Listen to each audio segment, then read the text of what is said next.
DJ Envy is the superstar DJ behind the nationally syndicated hit radio show, The Breakfast Club.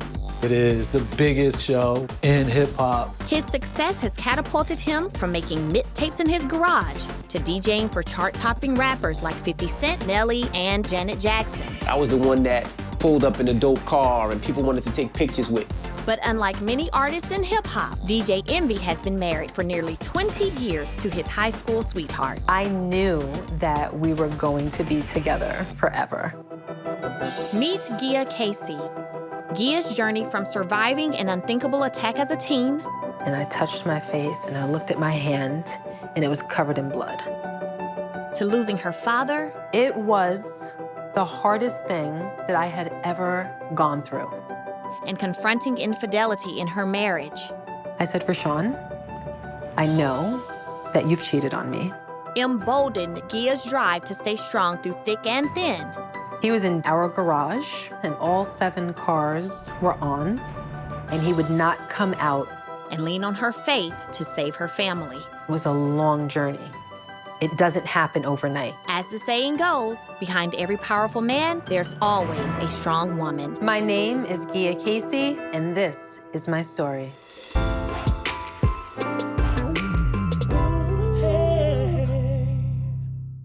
I'm Melody Holt, and welcome to Behind Every Man, a series that celebrates the stories of strong Black women behind some of the most influential Black men in sports, music, and entertainment. Tonight, we celebrate the story of Gia Casey. Gia is a quiet storm of a woman with the heart of a saint and the strength of a warrior. And she would need that strength when she found herself coming to the rescue when her husband tried to take his own life. As Raashaun's career started to build, it all came on very quickly, and I don't believe that he had the maturity to handle it in the best way possible. I came to him one day. I said, Raashaun, I know that you've cheated on me. I was at my lowest. I felt like I was a failure to her, and I was a failure to my kids. I saw him unraveling. He absolutely positively was not himself. I didn't want to be here anymore. I didn't want to live anymore. Raashaun had threatened his own life. He was in our garage, and all 7 cars were on, and he would not come out of the garage. I was never so scared in my life.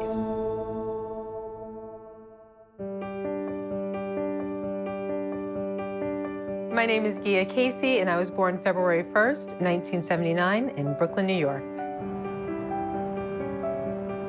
My mother's name is Norma Grante. She is a very strong and independent woman. She's Chinese, Jamaican, and Scottish. My father's name is Antonio Grante. He was Puerto Rican, born and raised there, and he had a wonderful relationship with my mother, from which I was able to derive what a great relationship looked like with 2 people that worked hard at being together and that showed love to each other every day. We lived a very comfortable life. My parents gave us everything that we needed and many of the things that we wanted, but only if we were deserving. My brother Roman, he and I were very, very close. Growing up, we used to run the streets together. He kind of took me under his wing as his little tomboy sister. We used to play basketball. Our friends used to play with her and her friends, and she was able to hang with them, especially racing. We was one of the fastest in East Flatbush at the time. We used to race everybody. What he would do is he would bet. I bet my sister can beat you. She was racing guys about 3, 4 years older than her. And they're like, of course I'll take that bet. My brother would, at the end, just be collecting bills. Gia was more of an entrepreneur than I was. She was able to sell anything to anyone. I remember seeing my mom get up at 4:30 every morning to get ready to go to work. And that taught me that when you want something in this world, you go after it. So I pretty much set up my own enterprise where I had a slew of different businesses starting at about 9 years old. It was called GAG, Stickers, Posters, and Pictures Incorporated. I created business cards. I had employees. Her neighbors, they were selling stickers for her. She would pay a roll of stickers for maybe 30 cents, and she was making dollars coming back. I saved all that money, and then I started a lending business. And I, like banks, charged interest. So I would lend out $10, and I would want $14 back in 2 weeks. I was kind of a little mini loan shark. I met Gia when I was 14 years old. The school we went to was predominantly white. It was in Bay Ridge, Brooklyn. I was very quiet. I was almost classified as antisocial. Gia took the initiative to kind of reach out to me and just really be nice to me. But for some reason, I think the way Gia's nice, people just assumed that she was fake, like that niceness wasn't real. Gia is light-skinned. So inherently, there's a problem with colorism. A lot of people think that because of your color, you think you're better than. But she didn't think that. Where I came from, complexion just seemed to be a thing. And I had various different experiences because of that. In 1992, when I was 14 years old, I had befriended a group of girls that had started hanging out on my block, and they seemed absolutely cool. But one day, something triggered them, and they wanted to fight me. And one day, we left the house to go somewhere, my mother, my father, and I, and they started yelling not only at me, but at my parents. And one of them picked up a glass Snapple bottle and threw it at my father, and it shattered at his feet. And he lunged as to go for them. And my mother grabbed him and said, "Oh no, Tony, don't, you'll kill them." He collected himself and we went straight to the police station. We filed a report, and sometime after that, they vandalized my house. They spray painted disgusting names, and some of those names referred to my complexion. I remember that day, my father saying, "Something's got to give." And I knew I was going to have to fight, because if I didn't fight, that this wouldn't stop. That was a huge moment in my life. Give it to me from the top. The first time I seen Gia was actually at a birthday dinner. It was, I believe, my 16th birthday, and my friend at the time brought her friend, which was Gia. I fell in love instantly. I was like, that's gonna be my wife. I don't know how or what I'm gonna say, but one day I'm gonna marry her. I didn't have the lines, I wasn't the coolest, I didn't know what to say, I didn't have any game. And he had approached me every day to give me his telephone number. And then one day, as I was walking back into the school building, he said something corny. I don't remember what it was, but it was corny and cute at the same time. And I'm like, all right, I'm really gonna call you. And then I really called him. And she called and we just had great conversation. When Raashaun and I started dating, I was 15 and he was 16. And he was so romantic at such a young age. He wrote me a letter telling me that he was going to marry me and that we were going to have kids and a picket fence and a dog. I gotta tell you, I knew that we were going to be together forever.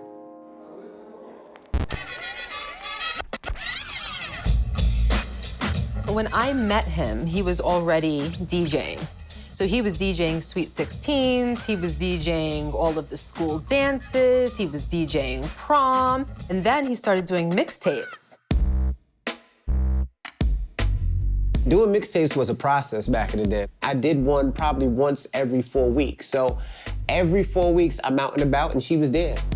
I was at Kinko's, pressing my color copy. She was sitting right there next to me.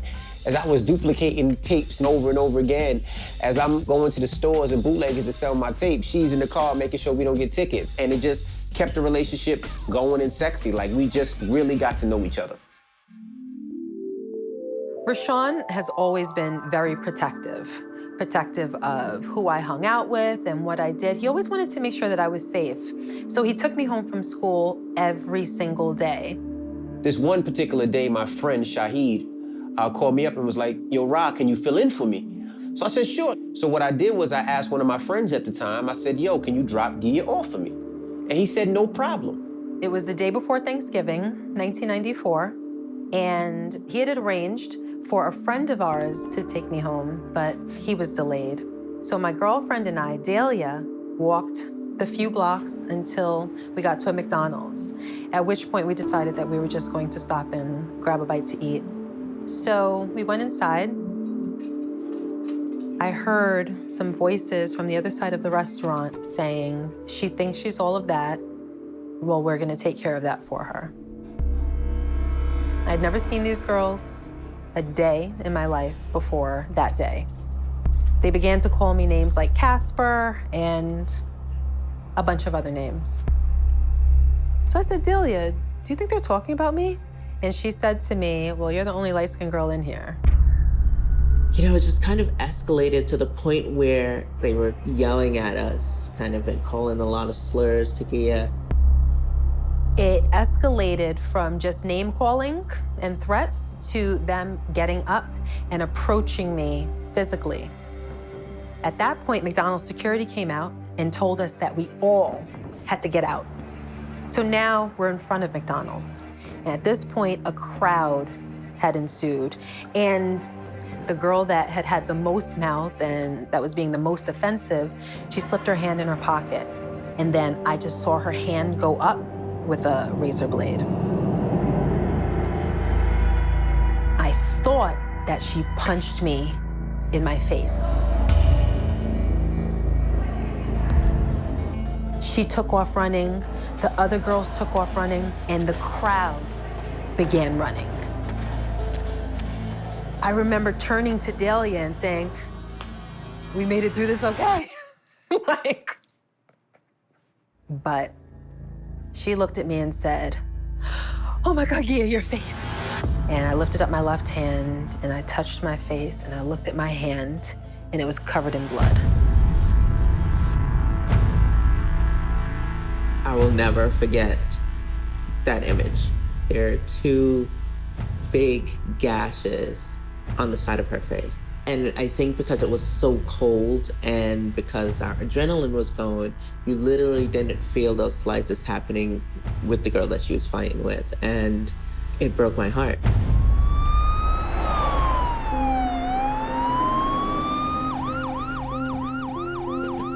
The police came and they brought back the girl that cut my face. I identified her, they put her in the police car and took her away.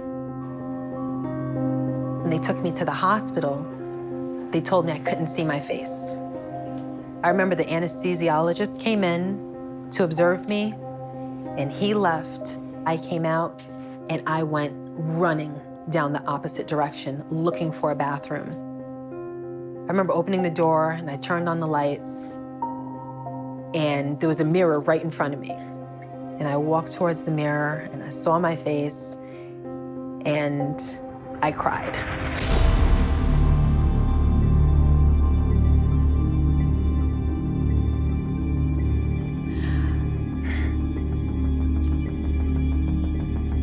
And it was the first and last time that I ever cried about that incident. Cried for about maybe 20 seconds. I sucked it up and I went back to my hospital room. By the time I was all stitched up, my mother got there. And my mother walked into the room with my brother. She looked at me and said, "Where's the bitch that did this to your face?" After my face was cut, and they took me to the hospital. When I got into the hospital, my mother walked into the room with my brother She looked at me and said, "Where's the bitch that did this to your face?" And I told her that she was arrested, she was at the precinct, and she turned around and walked out. No hug, no kiss, no rub of the back, no nothing. And for me, that was so powerful because it let me know that my mother was my protector. She knew that I didn't need that kiss. I didn't need that hug. She wanted to make sure that the girl that did that got to see her face and that I guess she could have her 5 minutes with her. When they encountered her, somebody let her know that that was the girl who had just attacked me. My mother had to be held back from making contact with her. She threatened her life in about 5 or 6 different ways. The day I was attacked, we weren't able to get in contact with Raashaun until we got home. So I called him and I told him what happened, and he rushed to my house. I just remember the expression on his face. He stopped and he stared at me. And before he said a word, he just started crying. And he walked over to me and sat on the couch with me, and he just started hugging me and apologizing that he wasn't able to take me home from school that day. I felt bad. You know what I mean? The one day I couldn't drive Gia home was the one day she got into an incident. And yeah, I'm probably overprotective now. I make sure that if she's going somewhere, I'm usually the one that's gonna drop her off. And I think I'm like that with my whole family because of that. So the incident received a lot of attention. It was on the cover of many different newspapers. It was on many different news programs. And eventually I was on the Geraldo Rivera show. And Geraldo had arranged for a very kind doctor named Dr. Robert Vitolo to perform my plastic surgery for free. How do you feel? Now I feel wonderful about the way the scar is healed. After he performed surgery, I'm a lot more comfortable with it. Okay, come up here. Okay, now you can take your touch-up. He cut all 3 scars out and resutured them the way that they should have been sutured in the first place. I was thrilled because it was not something that I had anticipated. I thought that it was just something that I was going to have to live with. And then in 1996, there was a week-long trial in Kew Gardens, Queens. My attacker was tried and convicted, several different charges, and sentenced to 5 to 15 years in prison. Gia was so strong, it never bothered her. The next day after getting cut, when most people probably would have stayed at home and been distraught and depressed, she went to school that next day. I was just kind of in shock because I don't know if I could do it. But that's kind of the nature of Gia. She's not gonna let anything, hold her down. Goes to show that, she's strong inside. In the fall of 1996, I started attending Old Dominion University, and Raashaun was already down at school, attending Hampton University. It was maybe less than 10 minutes away from each other.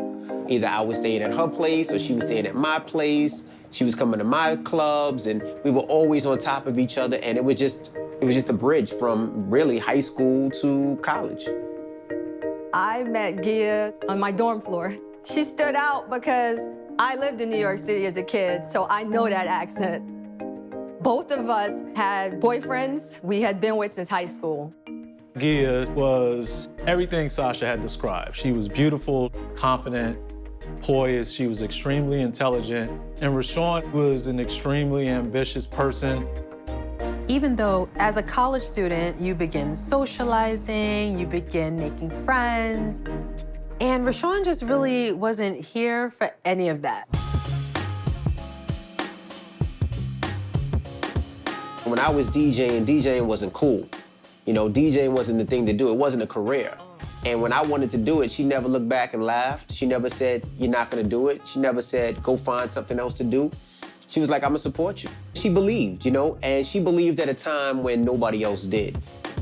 A year later, in 1998, I was a sophomore at Old Dominion.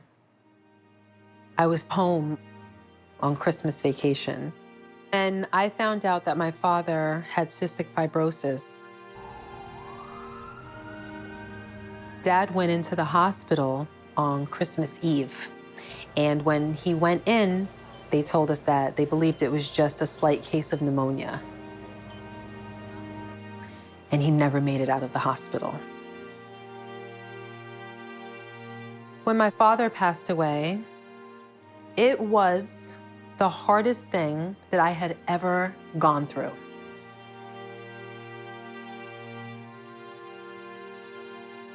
She is a daddy's girl, so it was difficult. Raashaun was there for me. And I knew that my boyfriend was on my team. Whatever I can do to help her, I was willing to do. He was there for me physically, mentally, emotionally, spiritually. He prayed with me. He was really a crutch for me during that time. And to be honest with you, what made me feel really good, really great, actually wonderful, is that my father knew Raashaun. And he told me that one day that boy is going to make an amazing husband.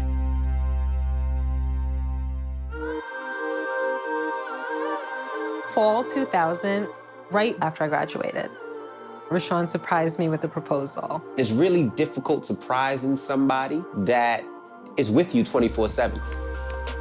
One night we found ourselves on a horse and carriage ride in Central Park.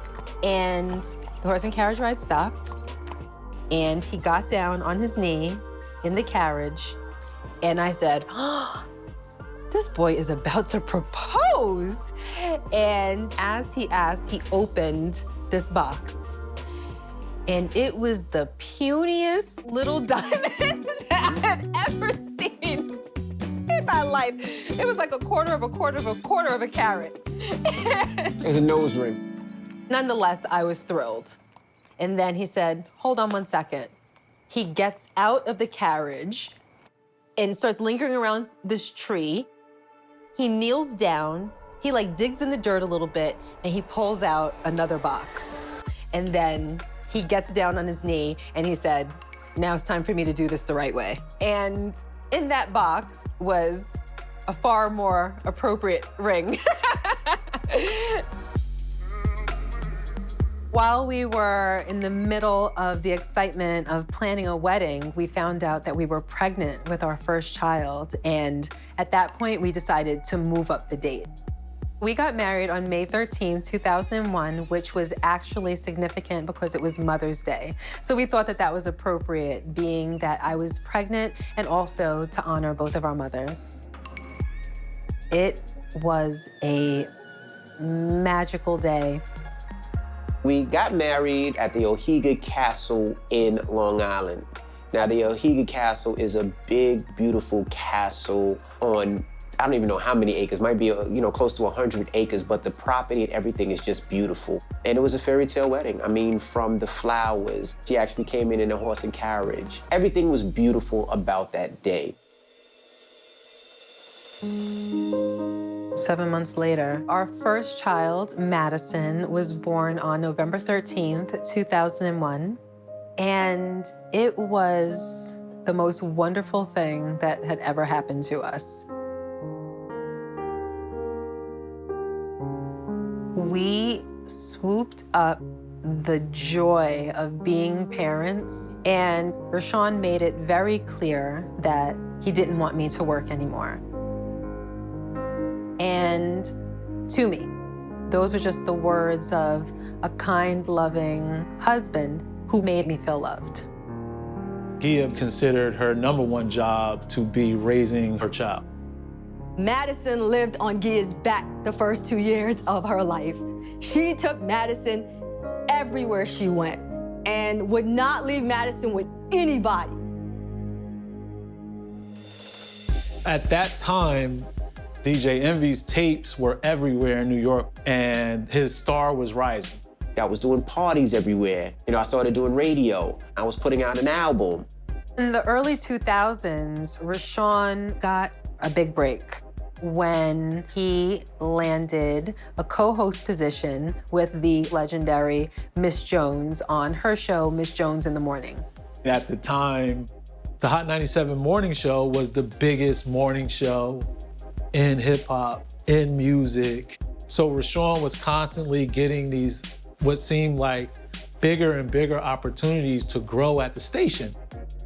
Money was coming in and, you know, we sold our first house and bought another house. And then, you know, we sold that house and then bought another house. But then, in 2004, a rivalry developed between the Miss Jones in the morning show and a competing radio morning show. Miss Jones used to work with the other radio jocks, and they were going back and forth, and he was saying all types of crazy things about her kid. And then he started to go at my daughter, and some of the nasty things that he said about my child, it kind of threatened my child's life. I'm not sure what he said or how he did it, but I know he asked for people to find out what school she went to. It was just real nasty. But I love my family, and I ride or die for my family. And it would make me go crazy. And Gia was like, you know what, babe? Don't even worry about it. I'll take care of it. I wanted true justice. I wanted him to pay for thinking that what he did and what he said, which was so unfathomable, could not go without consequence. Some of the things that were said on the radio by this unnamed person were racial epithets. And those particular racial epithets focused on the fact that I'm part Chinese. And what I did was every single day that the other radio host was ranting, I transcribed every single thing that was said in relationship to myself, my husband, or my children. And I asked Raashaun's producer if he could produce a CD, and I took that CD plus my transcript to the New York City council member. His name was John Liu, and he was beside himself. I could tell that he felt it in his heart because he had children as well. We had a press conference, and I described what had happened, and I made it very clear who I thought was responsible, and he paid for it. Within 2 hours of that press conference, this particular radio personality was fired. And we haven't seen him since. So when it comes to our family, Gia is the mama bear. I always say that, you know, there's somebody that'll kill you and you're dead, but she's the type that'll kill you while you're breathing. She'll destroy you if you attack a family. And that's who Gia is.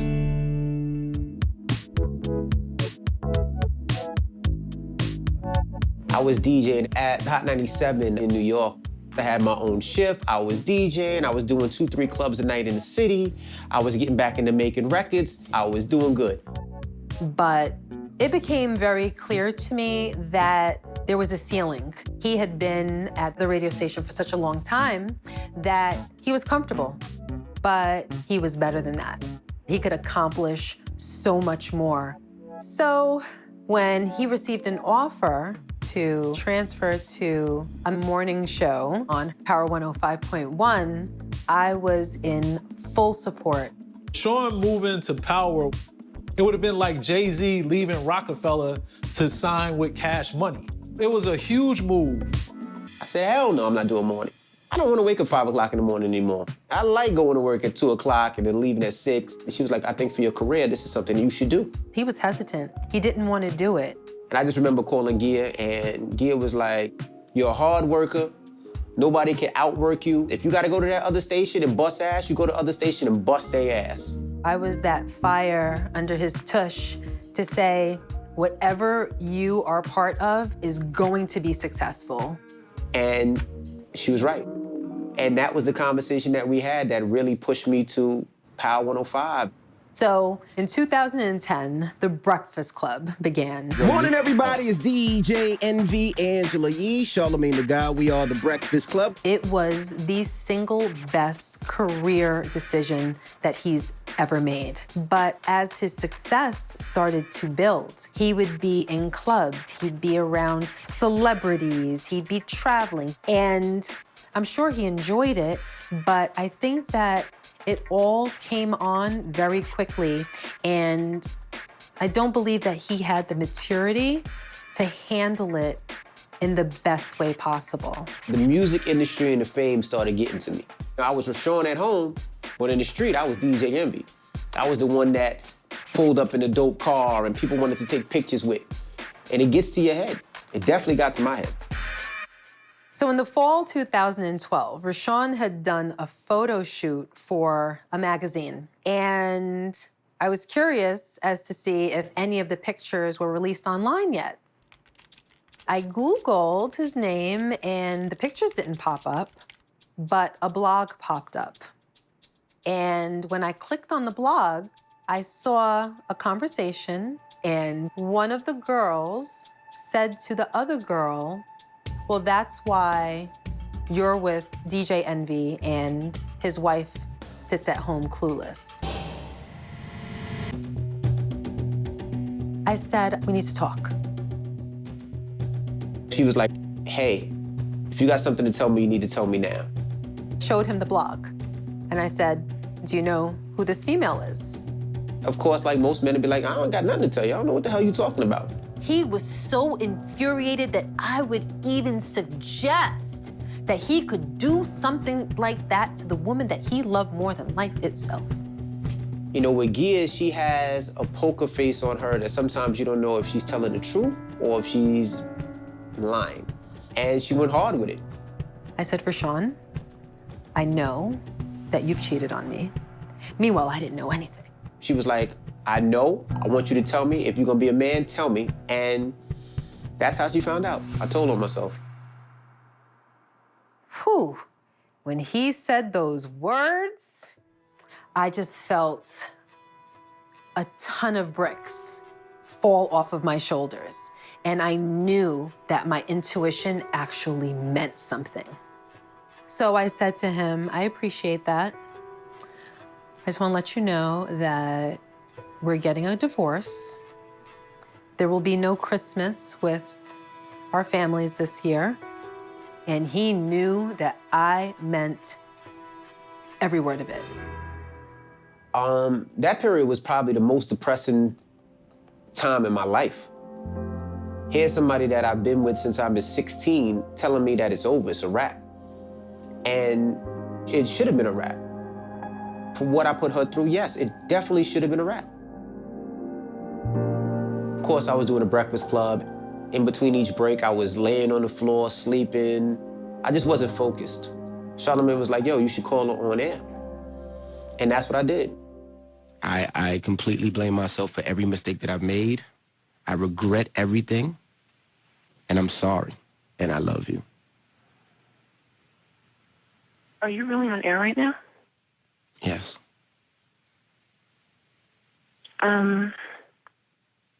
Okay, so why don't you call me after the show and we can finish this conversation?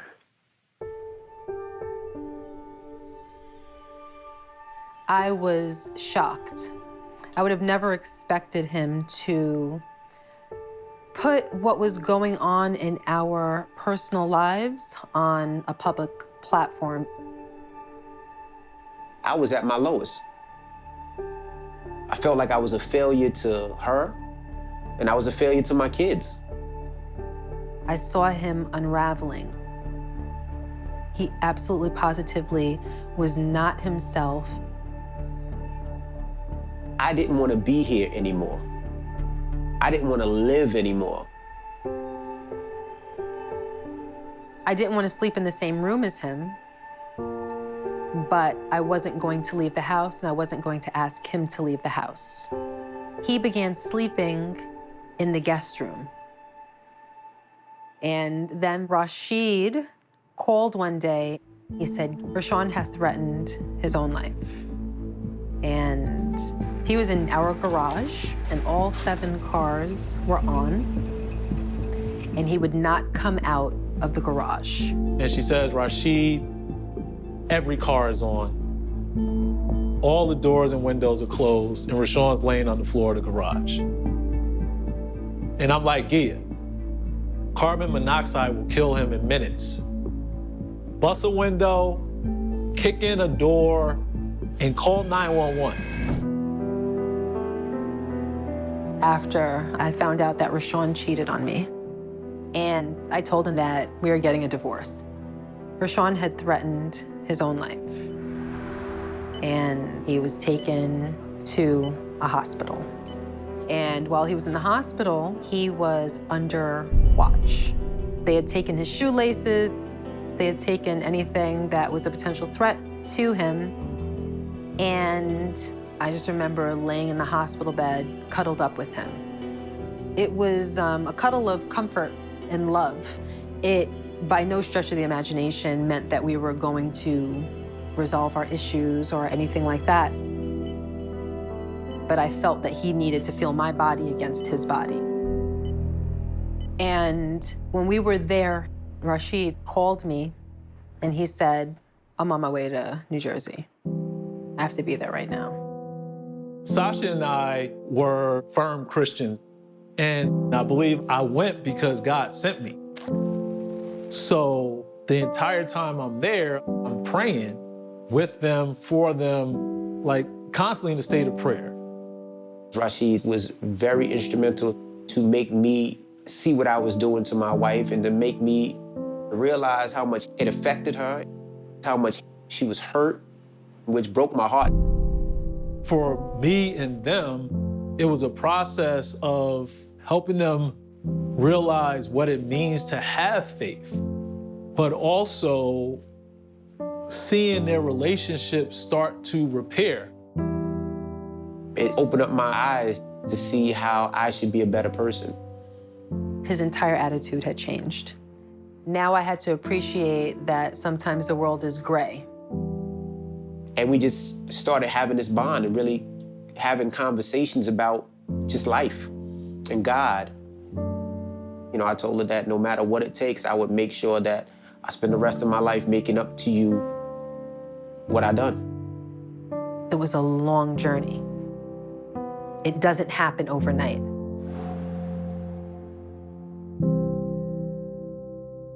What happened served as somewhat of a gift because after this experience and being brought to my knees, it brought us both closer to God. And when you put God first as a married couple, God is the priority, which means that goodness is the priority. By the time that London was born, 2 years later, we were in a good place. Thank God she gave me another opportunity and another chance, and I really feel like it's really made our relationship and our marriage a lot stronger. And after this happened, so many people will come up to us and be like, y'all been married so long, how? So we said, well, let's do a podcast and just talk about our relationship. Welcome. Hello, hello, hello, beautiful people. What's up, y'all? And the one thing that we say that we have to be on the podcast regardless is 100% real. 19 years we've been married. Uh-huh. And things still make me jealous.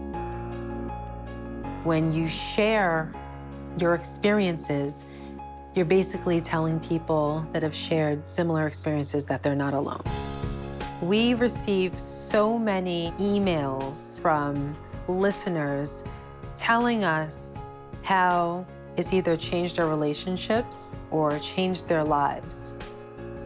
We're really trying to create something that we enjoy every day. I mean, we started this podcast and she has her own fan base. She has people that love her, that love to talk to her, that hit her up for advice. So if you ask me, I see Gia doing big things in this industry. Gia is her own individual, and I think that's what people are drawn to. Like, Gia owns who she is. You know, she's had a number of challenges. She does not, you know, let those kind of take her down or, you know, detract from who she is and who her personality is. and that makes her a phenomenal woman. For the grace that she took after having her face disfigured, to know that what you were dreaming for is possibly taken away from you. And her attitude was, I'm gonna move on from this. I believe Gia is one of the most courageous people I know. She has mastered motherhood, being a wife, being a businesswoman. She a boss, period. And she will always be loved by me. Because honestly, without her, there is no me. Beyond today, we are currently in the process of writing a book about love and relationships and family and God. That is what I'm most excited about, and we are putting a lot of work into it because I want to do it right.